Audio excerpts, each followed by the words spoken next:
उसामा साहब जगह दें, उनकी सीट पे बैठ। शुक्रिया जनाब स्पीकर। देखिए, जो कट मोशन फाइनेंस डिवीजन के ऊपर आई थी, मैं उसके ऊपर बात करूंगा।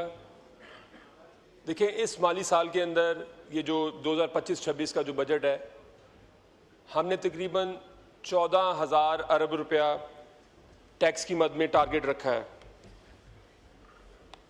और एफबीआर जो 2024-25 का अपने टारगेट थे उसमें भी वो नाकाम रहा। तकरीबन 1200-1300 अरब रुपया एफबीआर ने कम टैक्स इकट्ठा किया। जनाब स्पीकर, मईशत हमारी ग्रो नहीं कर रही। हम ये बारहा बात कर चुके हैं कि मईशत स्टैगनेंट है।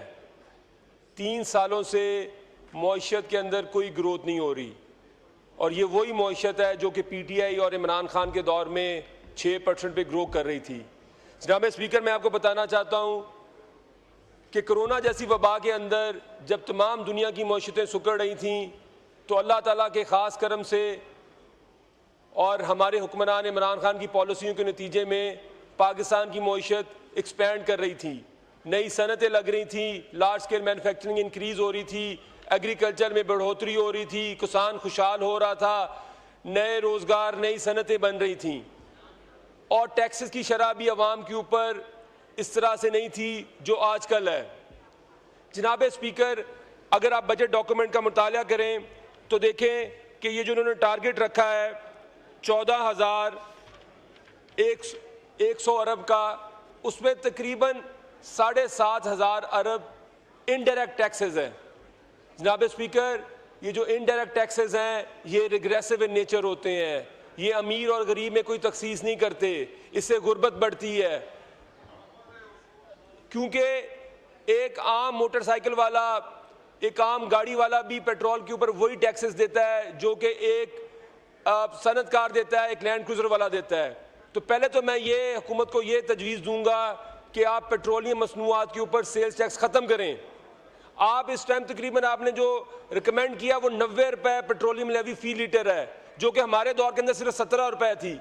तो आप कैसे महंगाई को ख़त्म करने का दावा कर सकते हैं जब आप पेट्रोल के ऊपर, एक गरीब मुल्क है जो जिसमें आपकी 80% कंजम्पशन मोटरसाइकिल और छोटी सवारियों की है, तो खुदारा आप पेट्रोलियम मसनूआत के ऊपर सेल्स टैक्स को ख़त्म करें।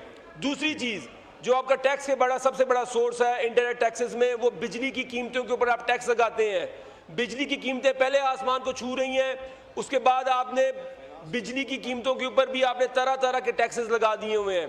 तो दूसरी मैं तजवीज़ ये दूंगा कि आप बिजली के बिलों के ऊपर भी सेल्स टैक्स के अंदर कन्फाइन करें। जो कट मोशंस आपने मूव की उस पर हमने तो कट मोशन यही मूव की है कि जो बिजली, जो फाइनेंस डिवीजन का जो बजट है इसको कट किया जाए। मैं आपको उसके अंदर कटौती ये बता रहा हूँ कि अगर आप ये तमाम ये जो क्योंकि अगर ये चीजें आप नहीं करेंगे तो फाइनेंस डिवीजन को बजट एलोकेट करने की क्या जरूरत है। उसका काम तो है कि एलोकेशन, जो रिसोर्सेज की एलोकेशन है वो फेयर डिस्ट्रीब्यूशन ऑफ वेल्थ होनी चाहिए। अगर आप ये नहीं कर सकते, हम देखते हैं यहाँ पे जो पुल बनते हैं, अवाम के टैक्स पेयर का पैसा है वो लगाया जाता है और वो पुल 10 दिन बाद बैठ जाता है। तो जनाब स्पीकर, इन चीजों को भी करना चाहिए। और आखिरी मेरा पॉइंट है जनाब स्पीकर, थैंक यू, आखिरी पॉइंट है सर, कंक्लूडिंग। देखें, ये जो बजट है ये तो डेड ऑन अराइवल है। मैं आज आपको जनाब स्पीकर, पिछले साल भी मैंने कहा था कि मईशत सुकड़ेगी, इस साल भी आप देखिएगा कि ये जो इतना रिग्रेसिव बजट बनाया इंडस्ट्री और कट मोशन, बजट नहीं कट मोशन नहीं, ये कट मोशन का मेरा यही मैं उसको मैं एलैबोरेट यही कर रहा हूँ कि कट मोशन को, कि अगर आप वो जो अहदाफ अचीव नहीं कर सकते तो इस बजट को देने की क्या जरूरत है फाइनेंस डिवीजन को। ये तो काम तो वैसे ही कर सकते हैं एफबीआर, और जो एफबीआर के इख्तियारात हैं उसको भी आप कम करें। देखें, एफबीआर को आपने एक इंस्पेक्टर बना दिया है, पंजाब पुलिस तो ठीक हुई नहीं है आपने, उसके अलावा आपने एफबीआर को भी पुलिस बना दिया ताकि वो लोगों को जाके ब्लैकमेल करे, लोगों को हरास करे और अपने लिए रिश्वत के नए एवेन्यू खोले। थैंक यू जनाब स्पीकर। Thank you.